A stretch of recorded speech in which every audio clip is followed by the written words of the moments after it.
Welcome to Nerdageddon. Here we review the best movies, TV series, books, comics, and anime. All right, nerds and book lovers. You know we love stumbling upon underrated gems, the kind of stories that make you go, wait, how does everyone not know about this yet? And today, we've got one of those special finds. It's a sci-fi fantasy adventure that deserves way more attention than it's getting. It's called Omar Ali, The Key to Orulenthia. Trust me when I say, if you loved The Lord of the Rings, The Chronicles of Narnia, Dune, Star Wars, Star Trek, Percy Jackson, or even A Wrinkle in Time, you are absolutely going to love this one. This story starts in New Jersey, of all places, with two American Muslim brothers, Omar and Ali, who go on what should have been a normal family vacation to Tangier, Morocco. But while exploring the markets of Tangier, they stumble upon something straight out of another dimension. A triangular artifact engraved with alien runes and a glowing red gemstone at its core.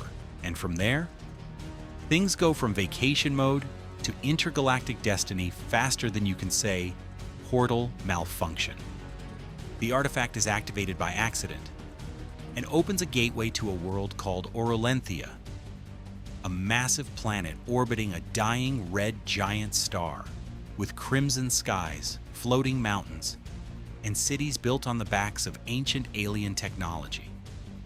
Now, what I love about this world is how alive it feels. The author doesn't just tell you what Orulenthia looks like.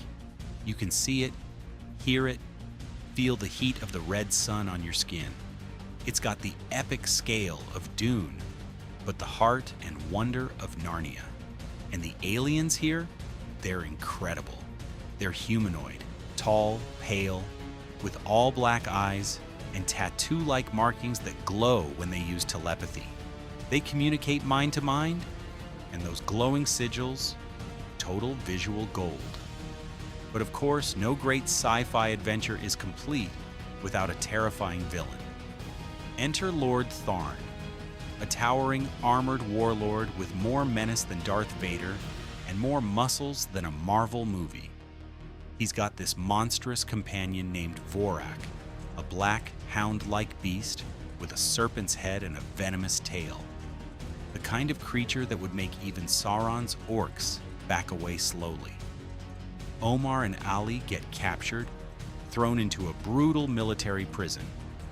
And that's where they meet Vaughn, a rebel fighter who becomes their guide and friend. Together, they escape and join a resistance group fighting to free Orulenthia from Tharn's iron rule. Oh yeah, there's also Nisha, a fierce, beautiful alien with auburn red hair and pitch black eyes. Omar's got a bit of a crush, and honestly, who wouldn't? But she's way more than a love interest. She's brave, sharp, and vital to the mission. And then come the set pieces. Oh man, huge aerial gliders racing through red skies. Manta ray-like creatures they fly on, glowing from below with star patterns as they soar over volcanoes and alien villages. You'll feel like you're watching Avatar and Star Wars collide in the best way possible. What really stands out, though, is the emotional core of the story. At its heart, this isn't just about portals and rebels. It's about brotherhood, courage, and faith in the face of the unknown. It's about holding on to who you are, even when you're light years from home. Now sure, it's a big, ambitious universe, and a few sections might make you pause to absorb the lore. But honestly, that's part of the fun. You can feel how much love and imagination went into building this world. This is the kind of book that reminds you why we fall in love with stories in the first place.